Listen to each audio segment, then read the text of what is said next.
ಇಲ್ಲಿ 150 ಎಕರೆ ಲ್ಯಾಂಡ್ ಅವ್ರ ಜಮೀನ್ ಕಿತ್ಕೊಂಡು ಅವ್ರ ಹಾರ್ಟ್ ಅಟ್ಯಾಕ್ ಆಗಿ ಸತ್ತೋಯ್ತಾರೆ. ಇಲ್ಲಿ ಹಲವಾರು ವೀರಭದ್ರ ನಗರ, ಪ್ರಮೋದ್ ಲೇಔಟ್, ಬಾಗೇಗೌಡ ಬಡಾವಣೆ, ರೆಡ್ಡಿ ಬಡಾವಣೆ ಇಲ್ಲೆಲ್ಲ ನೈಸ್ನವ್ರು ಆವರಿಸ್ಕೊಂಡು ಆ ರೈತರನ್ನೆಲ್ಲ ಒಪ್ಕಲಿಸಿದ್ರಲ್ಲ, ಅದು ನಿಮಗೆ ಭೂಮಿ ಬೇಕಾಯ್ತು. ಇಲ್ಲಿ ನೈಸ್ತನ್ ಕೊಡ್ತಾನೆ, NOC ನನಗೆ ಭೂಮಿ ಬೇಡ ನೀವು ತಗೊಳ್ಳಿ ಅಂತ ಹೇಳಿ ಡಿನೋಟಿಫಿಕೇಶನ್ ಮಾಡ್ಬಿಟ್ರೆ ಜೈಲಿಗೆ ಹೋಗ್ತಾರಂತೆ. ಮೊನ್ನೆ ಮುಖ್ಯಮಂತ್ರಿ ಹೇಳ್ತಿದ್ರಲ್ವ ಬಿಡದಿ ವಿಷಯದಲ್ಲಿ, ಇದು ಶೋಭಾ ಡೆವಲಪರ್ಸ್ಗೂ ಯಾರಿಗೂ ಅಗ್ರಿಮೆಂಟ್ ಆಗಿರೋದು ಬಿಲ್ಡಿಂಗ್ ಕಟ್ಟಕ್ಕೆ ಹೇಳ್ತಾರ ಮುಖ್ಯಮಂತ್ರಿಗಳು. ಇದು ಏನ್ ನಡೆದಿದೆ, ಇದಕ್ಕೋಸ್ಕರಲೇ ಇವತ್ತು ಹೈಕೋರ್ಟ್ ಆದೇಶ ಏನಿದೆ, ಹಲವಾರು ಫೈಂಡಿಂಗ್ಸ್ ಏನು ಕೊಟ್ಟಿದ್ದಾರೆ. ಆ ಫೈಂಡಿಂಗ್ಸ್ ನ ಮೇಲೆ ಈ ಸರ್ಕಾರ ಏನ್ ತೀರ್ಮಾನ ಮಾಡ್ತೀರಿ, ಇನ್ನೂ ಎಷ್ಟು ವರ್ಷ ಬೇಕು. ದೇಶದಲ್ಲಿ ದೊಡ್ಡ ಸ್ಕ್ಯಾಮ್ ಅಂತಾರೆ. ಅವ್ರು ಹೇಳ್ತಾರೆ ಯಾವುದಾದ್ರೂ ತನಿಖೆ ಮಾಡಲಿಕ್ಕೆ ಈ ಸರ್ಕಾರಕ್ಕೆ ಸಾಧ್ಯ ಇದೆಯಾ ಅಂತಕ್ಕಂಥದ್ದು. ಹಲವಾರು ಅವ್ರು ಹೇಳ್ತಾರೆ ಜಡ್ಜ್ಮೆಂಟ್ ನಲ್ಲಿ ಹಲವಾರು ಸಮಿತಿಗಳನ್ನ, ಕ್ಯಾಬಿನೆಟ್ ಉಪಸಮಿತಿಗಳನ್ನು ಮಾಡಿದ್ರು, ಆದ್ರೆ ಯಾವುದು ಉಪಯೋಗ ಬರಲಿಲ್ಲ ಅಂತಕ್ಕಂಥದ್ದನ್ನು ಹೇಳ್ತಾರೆ. ಈ ರೀತಿ ಈ ಒಂದು ಕಂಪನಿಯ ವಿಷಯದಲ್ಲಿ ನಾನು ಸರ್ಕಾರಕ್ಕೆ ಕೇಳ್ತೀನಿ, ಯಾವಾಗ ಟೋಲ್ ಕಲೆಕ್ಷನ್ ನಿಲ್ಲಿಸ್ತೀರಿ?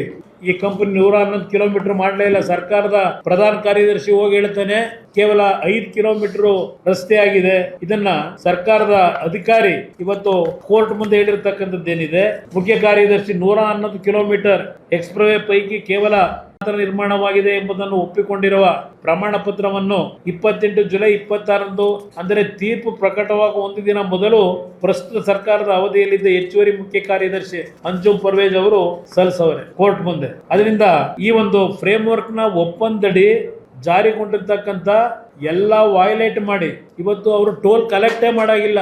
ನಿಮ್ಮ ಫ್ರೇಮ್ ವರ್ಕ್ ಅಗ್ರಿಮೆಂಟ್ ಪ್ರಕಾರ ಹಗಲು ದರೋಡೆ ನಡೀತಾ ಇದೆ. ಬೆಂಗಳೂರಿನ ನಾಗರಿಕರಿಗೆ ನಾನು ಮನವಿ ಮಾಡ್ತೇನೆ, ಯಾವುದೇ ಕಾರಣಕ್ಕೂ ಟೋಲ್ ಅನ್ನ ಕಟ್ತಕ್ಕಂಥದ್ದನ್ನ ನಿಲ್ಲಿಸಿ. ಇವತ್ತು ಸರ್ಕಾರಕ್ಕೆ ನಾನು ಪತ್ರ ಬರೆದು ಎಚ್ಚರಿಕೆ ಕೊಡ್ಲಿಕ್ಕೆ ತೀರ್ಮಾನ ಮಾಡಿದ್ದೇವೆ. ಈ ತೀರ್ಪಿನ ಪ್ರಕಾರ ಇವತ್ತೇನಿದೆ, ಜಾಣ ಮೌನಿಕೆಯನ್ನು ಒಳಗಾಗಿದ್ದೀರಿ. ಕೃಷ್ಣ ಬೈರೇಗೌಡ್ರೆ, ಇಲ್ಲೆಲ್ಲೋ ಬೀದಿ ಬದಿ ವ್ಯಾಪಾರಿಗಳಿಂದ ಏನೋ ಆಕ್ಸಿಡೆಂಟ್ ಆಗಿ ಜನ ಸತ್ತೋಗ್ಬಿಡ್ತಾರೆ ಅಂತ ಹೇಳಿ 2 ಹೊತ್ತಿನ ಊಟಕ್ಕೆ ಕಷ್ಟಪಟ್ಟು ಜೀವನ ಮಾಡ್ತಕ್ಕಂಥವ್ರನ್ನ ಹೊಟ್ಟೆ ಹೊಡೆದಿದ್ದೀರಿ. ಹೊಟ್ಟೆ ಮೇಲೆ ಹೊಡೆದು ಅವ್ರನ್ನ ಬೀದಿಗೆ ತಂದು ಹಾಕಿದ್ರಿ. ಏನೋ ಎಲ್ಲ ಫುಟ್ಪಾತ್ ಕ್ಲೀನ್ ಮಾಡ್ತೀವಿ ಅಂತ ಹೇಳಿ, ಇದನ್ನ ಯಾವಾಗಪ್ಪ ಕ್ಲೀನ್ ಮಾಡೋದು? ಕೃಷ್ಣ ಬೈರೇಗೌಡ್ರೆ, ಇದನ್ನ ಯಾವಾಗ ಕ್ಲೀನ್ ಮಾಡ್ತೀರಿ? ಇವ್ರು ಮಾಡಿರ್ತಕ್ಕಂಥ ಹಲವಾರು ರೈತರ ಭೂಮಿನ ಲಪಟಾಯಿಸಿರ್ತಕ್ಕಂಥದ್ದಕ್ಕೆ, ಇಲ್ಲಿಗಲ್ ಆಗಿ ಟೋಲ್ ಕಲೆಕ್ಟ್ ಮಾಡ್ತಾ ಇರೋದಕ್ಕೆ, ಸ್ಮಶಾನಗಳನ್ನ ಇವತ್ತು ಲ್ಯಾಂಡ್ ಡೆವಲಪರ್ಗೆ ಮಾರಿರೋದಕ್ಕೆ, ಕೆರೆ ಕಟ್ಟೆ ನುಂಗಾಕಿರೋದಕ್ಕೆ ಏನಪ್ಪ ಆಕ್ಷನ್ ತಗೋತೀರಿ? ಇಲ್ಲಿ ಬಡವರ ಮೇಲೆ ಇದೆಲ್ಲ ಕಾರ್ ಇಲ್ಲೆಲ್ಲ ಪಾರ್ಕ್ ಮಾಡಿದ್ರೆ ಅಲ್ಲೆಲ್ಲ ಕಾರ್ ಎತ್ತಿಸ್ತಾರಂತೀಗ. ಇದಪ್ಪ ಮಾಡ್ಬೇಕಾಗಿರೋದು ನೀವು. 1000 ಕೋಟಿ, 20,000 ಎಕರೆ ಭೂಮಿ, ಎಲ್ಲಿದೆ ನೈಸ್ ರಸ್ತೆ? ಇವತ್ತು ಅವರಿಗೆ ಯಾವುದೇ ಕಾರಣಕ್ಕೂ ಈ ಸರ್ಕಾರದಲ್ಲಿ ನೀವೇನು ಕೊಡ್ತಾ ಇದ್ದೀರಿ ಬೆಂಬಲ, ಯಾವ ಕಾರಣಕ್ಕೆ ಕೊಡ್ತಾ ಇದ್ದೀರಿ? ಎಲ್ಲಿ ಯಾತಿಕ್ ಮೌನಿಗೆ ಶರಣಾಗಿದ್ದೀರಿ? ಬಡವರ ಮೇಲೆ ನೀವು ಗದಾಪ್ರಹಾರ ಮಾಡ್ತೀರಿ. ಇವತ್ತು ಡೇ ಲೈಟ್ ರಾಬರಿ ಅಂತ ಹೇಳಿದ್ದಾರೆ. ದೇಶದ ಇತಿಹಾಸದಲ್ಲಿ ಇಂಥ ಒಂದು ಸ್ಕ್ಯಾಮ್ ನೋಡಕ್ ಸಾಧ್ಯ ಇಲ್ಲ ಅಂತ ಹೇಳ್ತಾರೆ. ಉತ್ತರ ಕೊಡಿ, ಇದಕ್ಕೆ ಉತ್ತರ ಯಾವಾಗ ಕೊಡ್ತೀರಿ? ಮುಖ್ಯಮಂತ್ರಿಗಳು ಏನು ಬಹಳ ₹1 ಯಾರಾದರೂ ಅಧಿಕಾರಿಗಳು ಲಂಚ ಕೇಳಿದ್ರೆ ಫೋನ್ ಮಾಡಿ, ನನಗೆ ಫೋನ್ ಮಾಡಿ. ಇದೇನು ಹೇಳ್ತಾ ಇದ್ದೀರಿ? ಇನ್ನೊಂದು ಬಿಡದಿ ವಿಷಯದಲ್ಲಿ ನಾಳೆ ನಮ್ಮ ಪಕ್ಷದ ವತಿಯಿಂದ ಪಾದಯಾತ್ರೆ ಇದೆಯಲ್ಲ, ಸನ್ಮಾನ್ಯ ಮುಖ್ಯಮಂತ್ರಿಗಳೇ, ನಿಮ್ಮ ಸಮಿತಿ ನೀವು ಇದ್ದೀರಪ್ಪ, ಕಾಂಗ್ರೆಸ್ನ ಸತ್ಯಶೋಧನಾ ಸಮಿತಿ 2006ರಲ್ಲಿ ಮಾಡಿದ್ರು. ಇದೇ ಮಲ್ಲಿಕಾರ್ಜುನ್ ಖರ್ಗೆ ಅವರು ಸತ್ಯಶೋಧನಾ ಸಮಿತಿಲಿ ಯಾರ್ಯಾರು ಅವ್ರು ನೋಡಿ ಫೋಟೋ ಹಾಕೊಂಡು ಪಾಪ ಡೈರೆಕ್ಷನ್ ಕೊಟ್ಟರು. ಮಲ್ಲಿಕಾರ್ಜುನ್ ಖರ್ಗೆ ಅವರು, ಸೋನಿಯಾ ಗಾಂಧಿ ಅವರು ಸತ್ಯಶೋಧನಾ ಸಮಿತಿ ಕಾಂಗ್ರೆಸ್ ಪ್ರದೇಶ ಕಮಿಟಿಯಿಂದ ಮಾಡಿದ್ರಲ್ಲ. ಇಲ್ಲಿ ಯಾರ್ಯಾರಿದ್ದೀರಪ್ಪ ಸಮಿತಿಲಿ?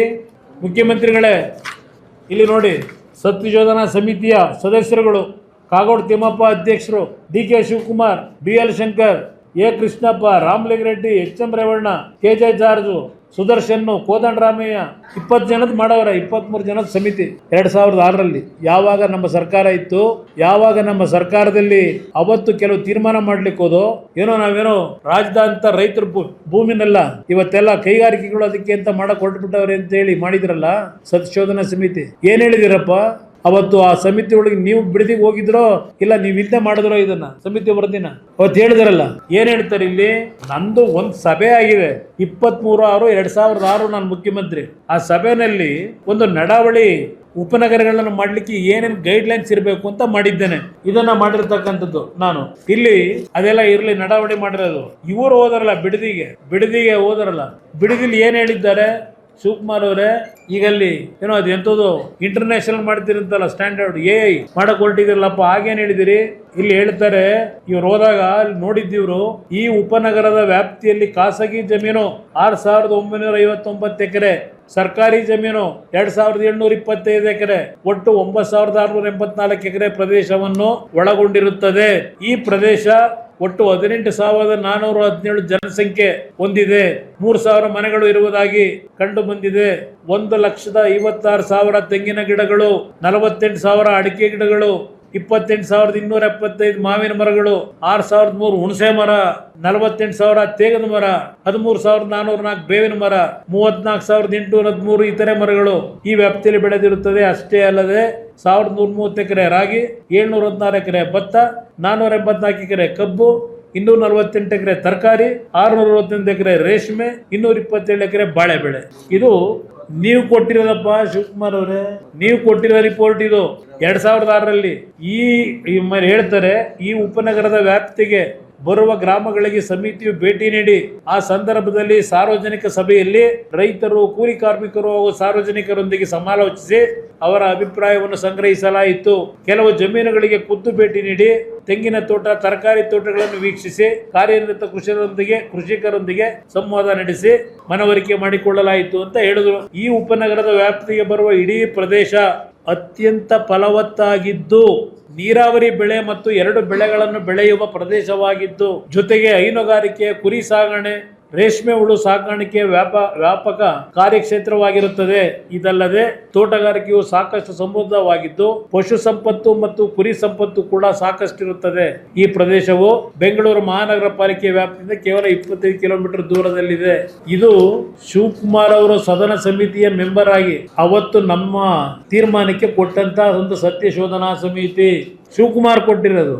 ಈಗ ಇವರು ಪಾಪ ಹೊರಟವ್ರೆ. ದಿನ ಕುಮಾರಸ್ವಾಮಿ ಕೂಸನ್ನ ನಾವು ಇಂಪ್ಲಿಮೆಂಟ್ ಮಾಡಕ್ ಹೊರಟಿದೀವಿ. ಕುಮಾರಸ್ವಾಮಿ ಕೂಸನ್ನ ಅವತ್ತು ನೈಸ್ ಹೇಳಿದ್ರು, ದೇವೇಗೌಡರು ಕೂಸು. ಹೌದಪ್ಪ, ದೇವೇಗೌಡರು ಕೂಸು, ಅದನ್ನ ಒಳ್ಳೆ ರೀತಿಯಲ್ಲಿ ಬೆಳೆಸಿ ಅಂತ ಹೇಳುದು, ಜನಕ್ಕೆ ಉಪಯೋಗ ಆಗಂಗ್ ಮಾಡಿ ಅಂತ ಹೇಳುದು.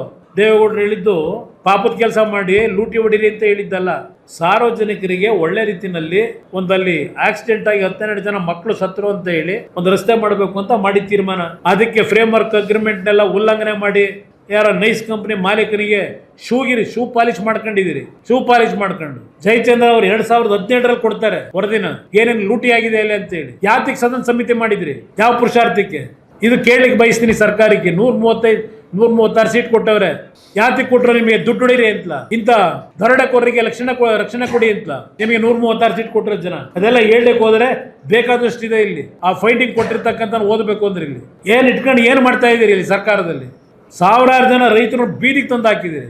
ಯಾವ KEDB ಅದು ಎಲ್ಲಪ್ಪ? MB ಪಾಟೀಲ್ರೆ ನೋಡಿದ್ರೇನ್ರಿ ಜಡ್ಜ್ಮೆಂಟ್ನ? ಬಿಡದಿ ಬಗ್ಗೆ ಕೂತಿದ್ರಲ್ಲ CM ಜೊತೆ ಮಾತಾಡಕ್ಕೆ. KEDB ಅವರು ಏನೇನ್ ಮಾಡ್ಕೊಟ್ಟಿದ್ರಿ ನೀವು? ಈಗ ನೀವು ಮಿನಿಸ್ಟರ್ ತಾನೇ, ಇಂಡಸ್ಟ್ರಿ ಮಿನಿಸ್ಟ್ರು. KEDB ನಿಮ್ ಸುಪರ್ದಿಲ್ಲಿದೆ. ನೈಸ್ ಮಾಲೀಕನ ಜೊತೆ ಏನ್ ನಿಮ್ ಸಂಬಂಧ? ಯಾತಕ್ಕೆ ಹೋಗಿದ್ರಿ ನೀವು ಕೋರ್ಟ್ಗೆ? ಒಂದ್ ಕಡೆ ಕರ್ನಾಟಕ ಸರ್ಕಾರದ್ದು ಲಾಯರ್ಗಳು ಅವ್ರು ಹೇಳ್ತಾರೆ ಲೂಟಿ ಆಗಿದೆ, ಇಲ್ಲಿ ಇಲ್ಲಿಗಲ್ ಆಗಿ ಫ್ರೇಮ್ ವರ್ಕ್ ಅಗ್ರಿಮೆಂಟ್ ನ ಉಲ್ಲಂಘನೆ ಮಾಡಿ 20,000 ಎಕರೆ ಭೂಮಿ ಹೊಡಿತಾ ಇದ್ದಾರೆ.